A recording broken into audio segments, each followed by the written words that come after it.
We're here today with Justin Bird, CEO of Sempra LNG. He's been CEO since the spring of 2020. He was president of Sempra LNG before that and has a long history of Sempra in the gas infrastructure area. He has a very simple job, just grow Sempra's LNG business throughout the global markets. Justin, welcome to WGC Explorers, and we'd all love to hear a little bit more about yourself. Thank you, Terry. So yes, I have a long history of gas infrastructure at Sempra LNG and at Sempra generally. I joined the company in 2004. I am one of those infamous reformed lawyers. So I was a project finance lawyer prior to that. And some of the first things I worked on were actually the regas projects at Energía Costa Azul and Cameron. So from my first days at Sempra, I was on the LNG side. Then I did some other development on our renewables assets, other assets around the company, had a few different positions within the legal side. Then I, in a sense, came back to LNG when Cameron became a liquefaction project. So I led the financing of that project. That was a very, very big effort. We raised approximately $7 billion, combination of JBIC, Nexi, in a series of commercial banks. So was involved in Cameron around that. Then I took another detour. I served as the corporate secretary to the Sempra Energy Board. Then after that, I was sent to Los Angeles to deal with some of the aftermath of the Aliso Canyon incident. And after that stint and a few other detours, I came back to Sempra LNG and have been here since. It's a remarkable history. So you have all your bases covered, everything from the legal aspects, the permitting, the construction to operation. Now you're marketing it. Well, look, you certainly became CEO of Sempra LNG in a very interesting year. If you look back on 2020, exports were terrific from January through May. Then we had the pandemic hit. We had record lows during the summer, and things increased during the fall. And we set consecutive record highs in November and December. And what's interesting, if you look at the IGU's 12th annual LNG report, it shows that the United States accounted for all of the world's new liquefied natural gas production capacity last year. And these exports from the US grew despite challenges created by the COVID pandemic.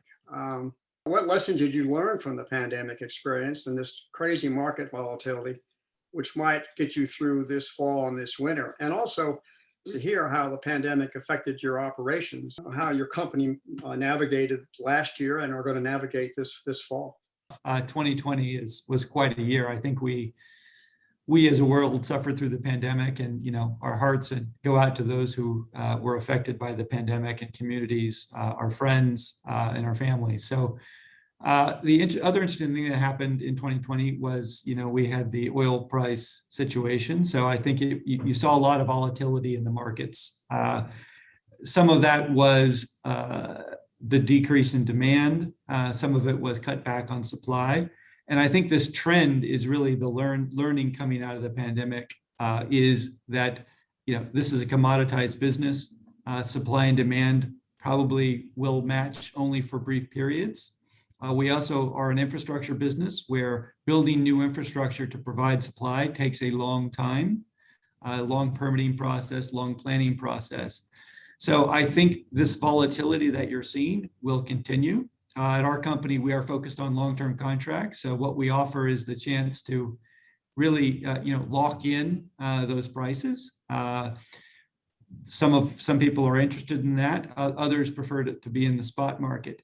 I guess the other big learning coming out of this, and it goes to your question about how we got through this, I think we saw a lot of resilience in the LNG market. We saw a small growth in LNG demand during this period, despite the reduction in overall fossil fuel use.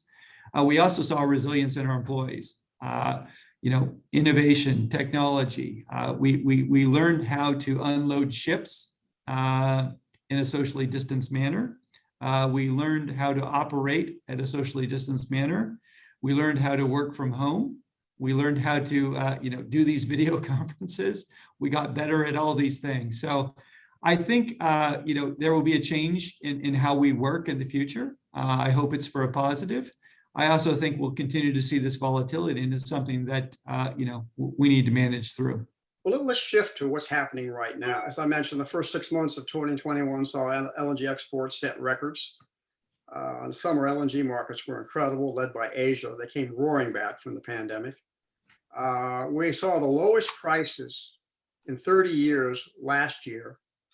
And now we're seeing the highest summer prices since 2014. And some of this demand is pulling cargoes away from Europe. There's been a surge in European energy prices. Scramble for gas is creating pockets of scarcity. And we're seeing global prices heading for $12 to $15. So I'd like to ask you several things about this environment. What factors do you see driving these LNG prices so high? Well, again, I think what you're seeing is, a mismatch between the supply that's available in the world and the demand. I think you've always seen Europe play the sink role. So, Europe fills up when Asian prices are low. As Asian prices increase, you're seeing some of those volumes come out of Europe. And, LNG has really become a global commodity. And where the prices are the best, you'll see LNG going there.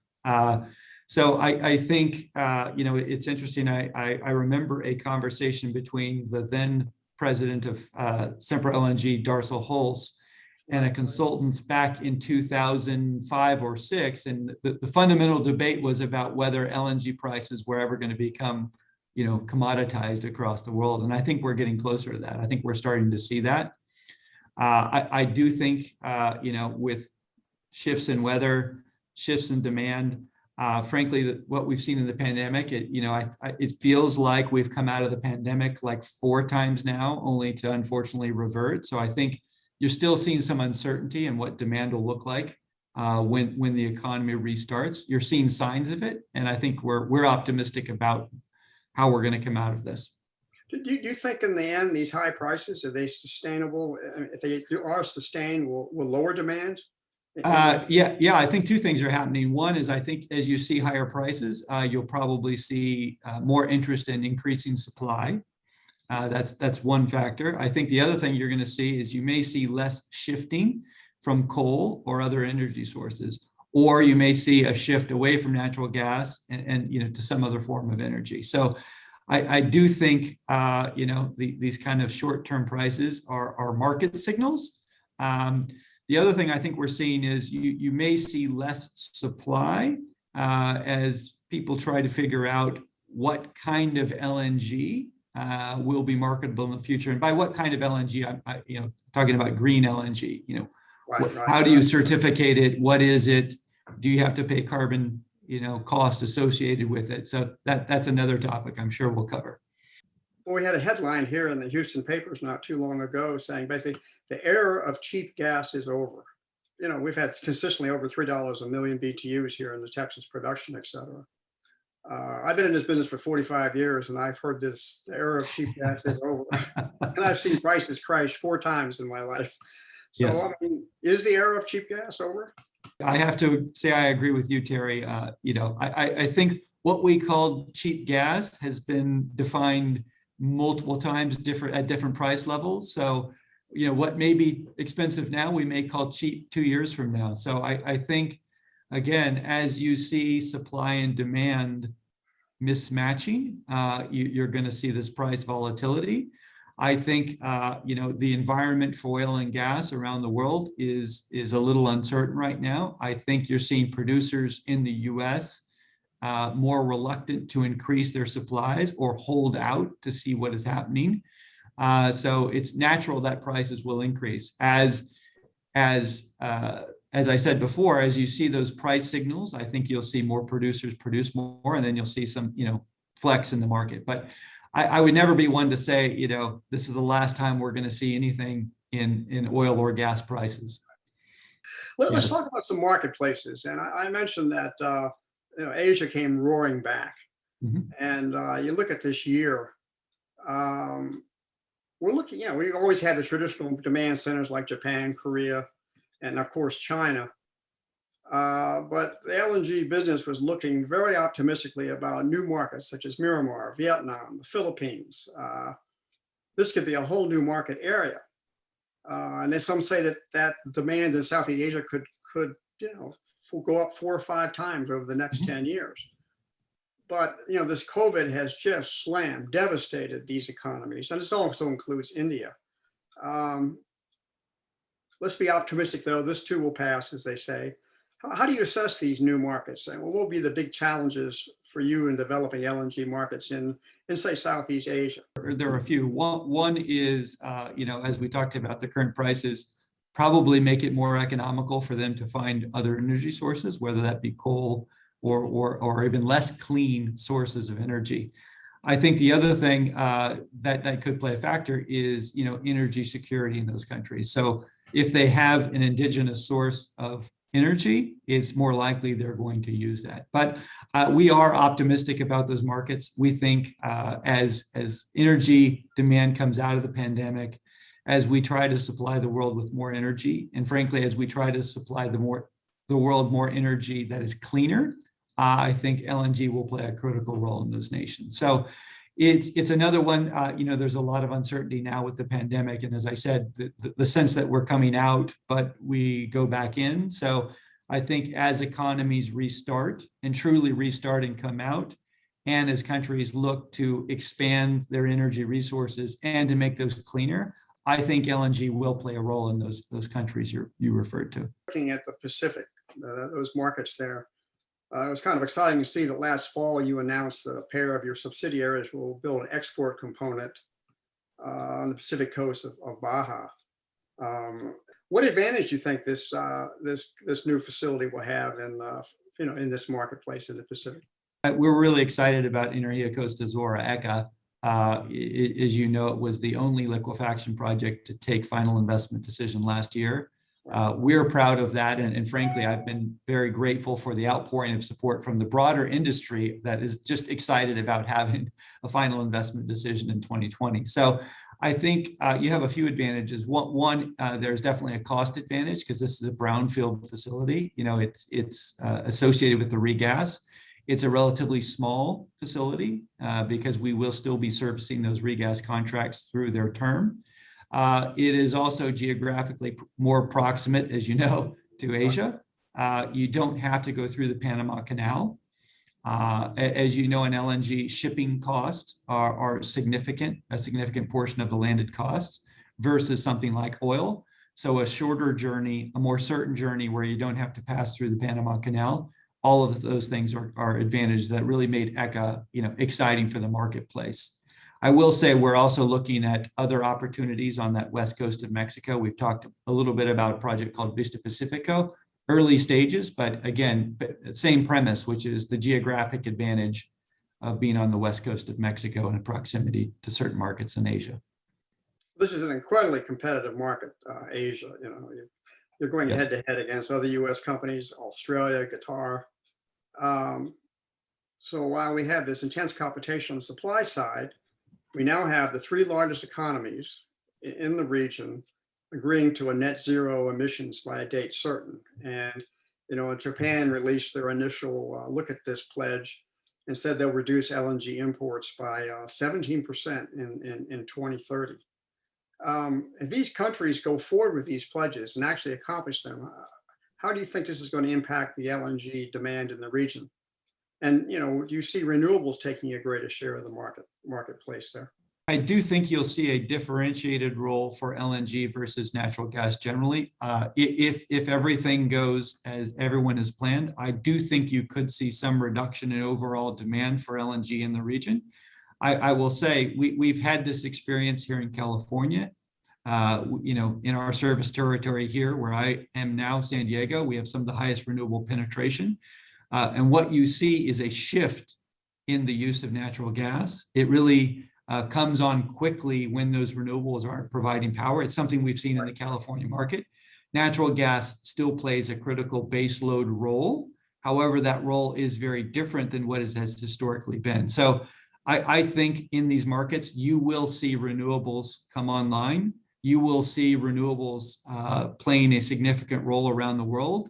The question is, what energy sources are going to provide that base power that supports those renewables? And that's where we think natural gas is a natural fit, particularly as it gets greener.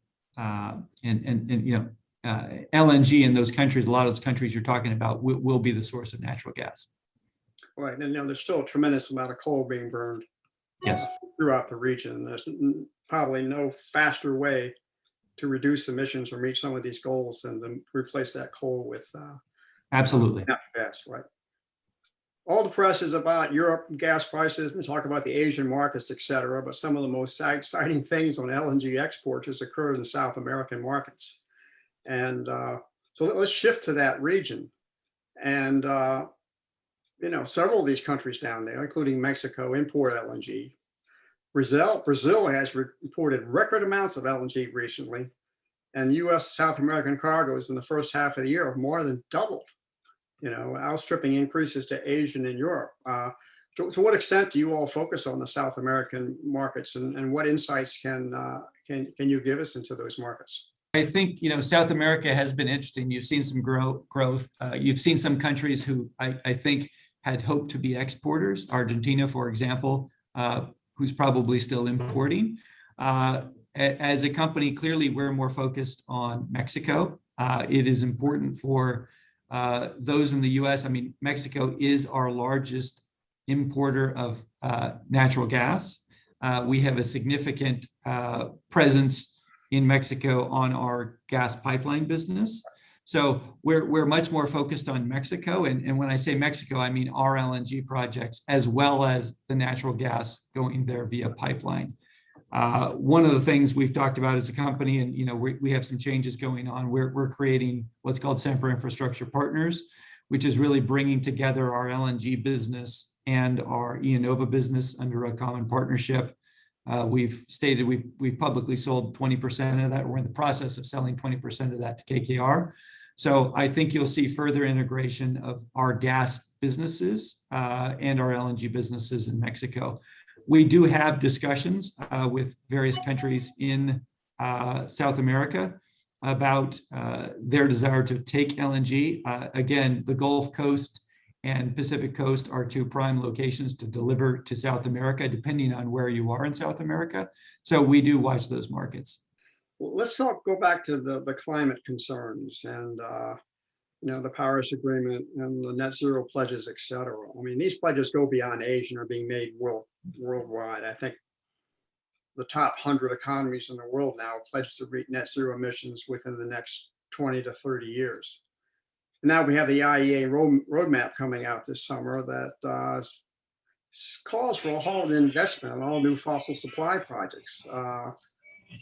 If we're going to meet these goals.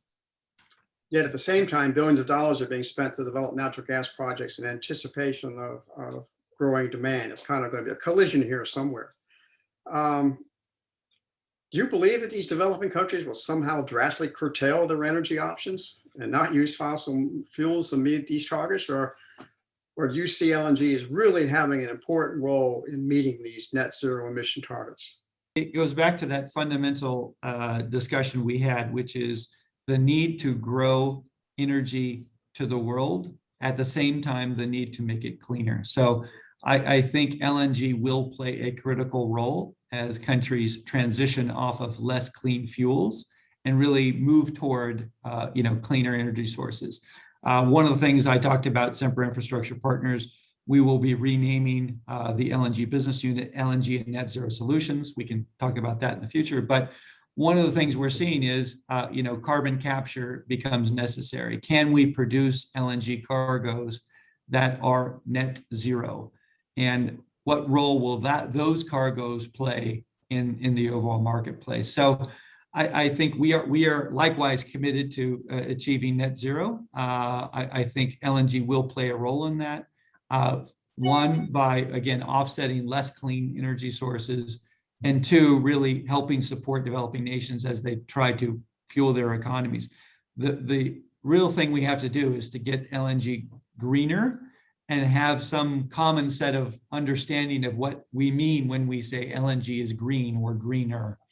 It's been kind of an exciting development. I know that Sempra Energy joined One Future, I guess last January, and Sempra LNG has joined CANS in March as part of your effort to reduce methane emissions, which is a huge, huge issue in the gas business. I think the consensus in our industry is that remain an active player in the future markets and in this net zero quest, we're going to have to reduce our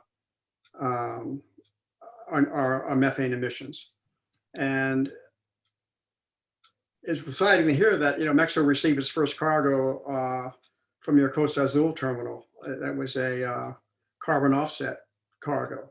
Correct. So let's go a little deeper into some of the things that you're doing in reducing the challenges and reducing emissions and decarbonizing your facilities and the LNG cargoes.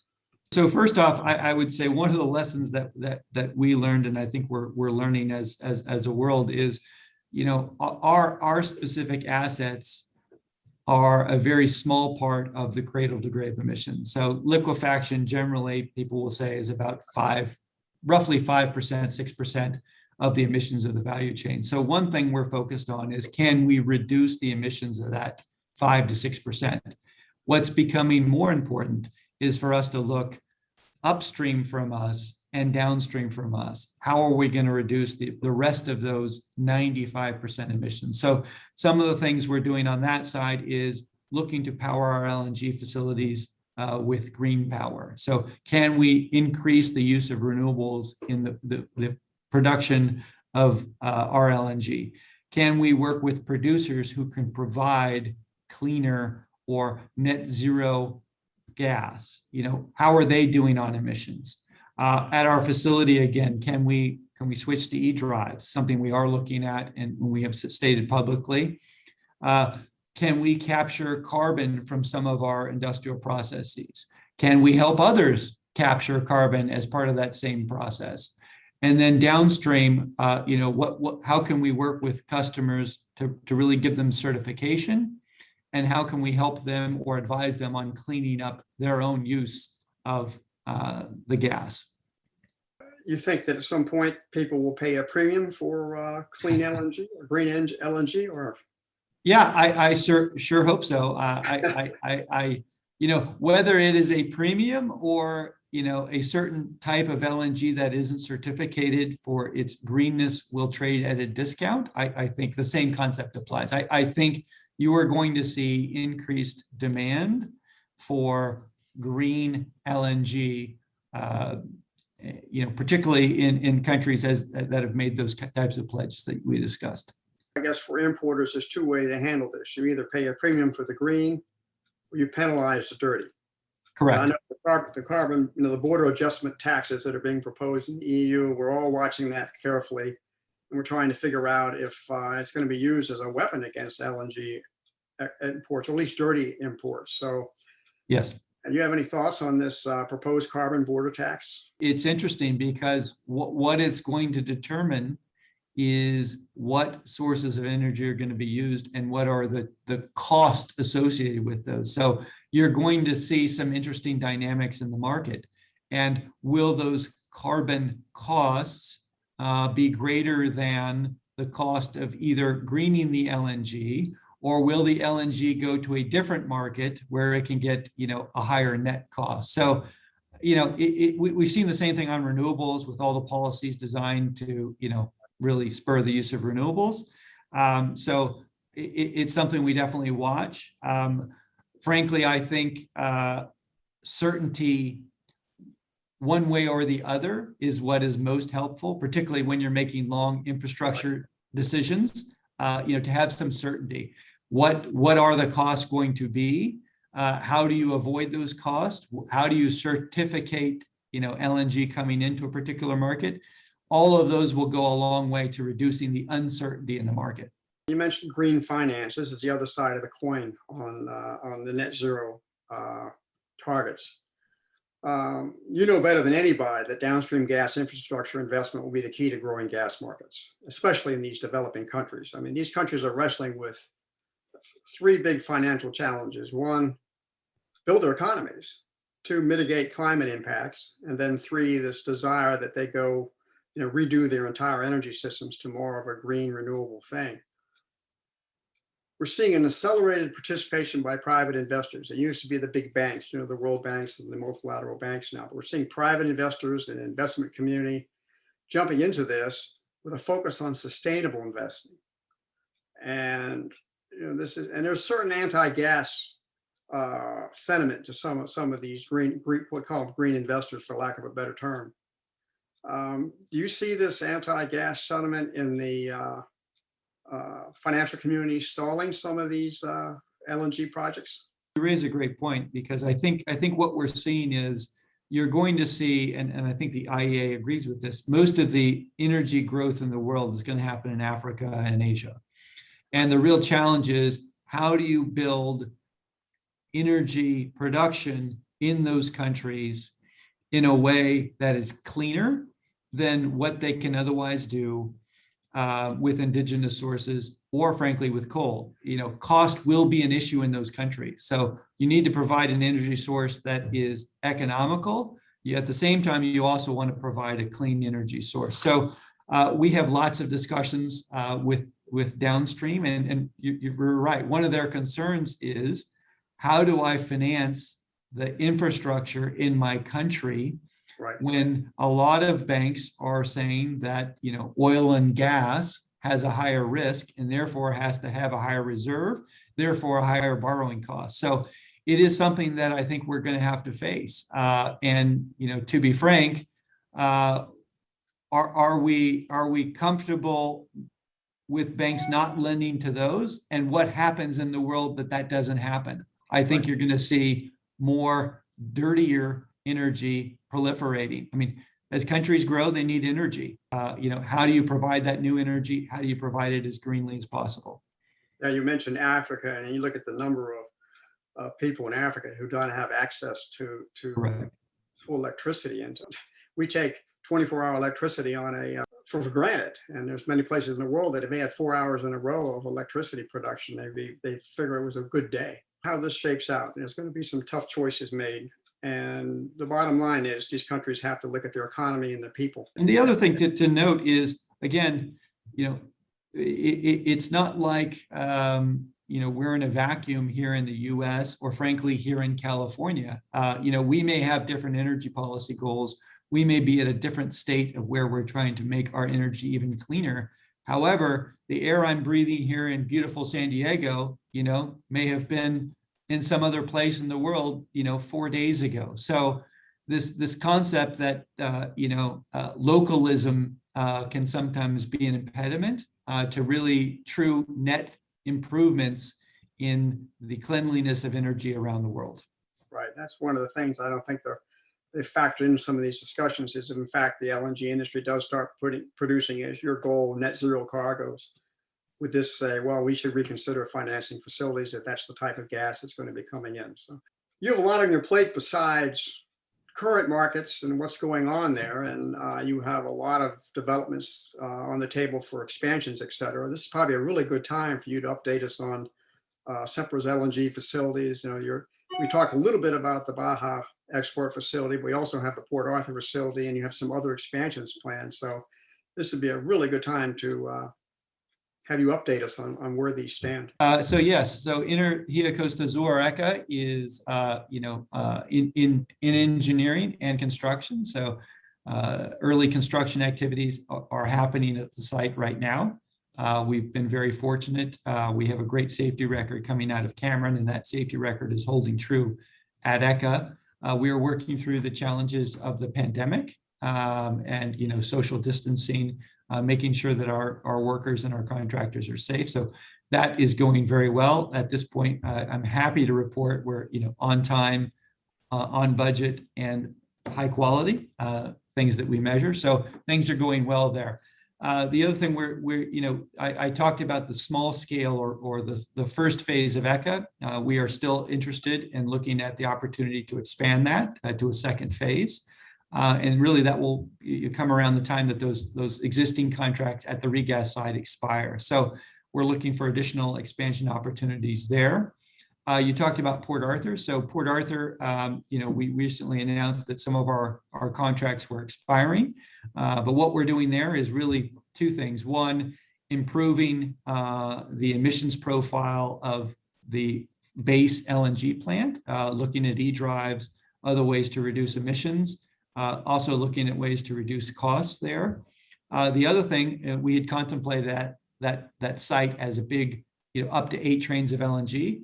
Some of the other things we're in discussions with are, do you do a base LNG project? And frankly, do you do some hydrogen or other opportunities on the rest of that side? So we're in some interesting discussions around that there. So we're excited about that. Cameron is in operations, the first phase, and we've talked openly about the second phase.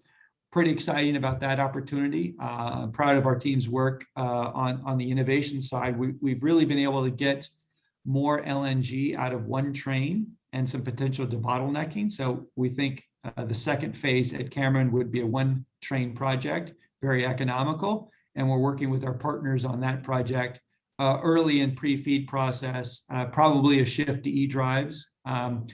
Also at Cameron, we're looking at carbon sequestration. So I talked about that.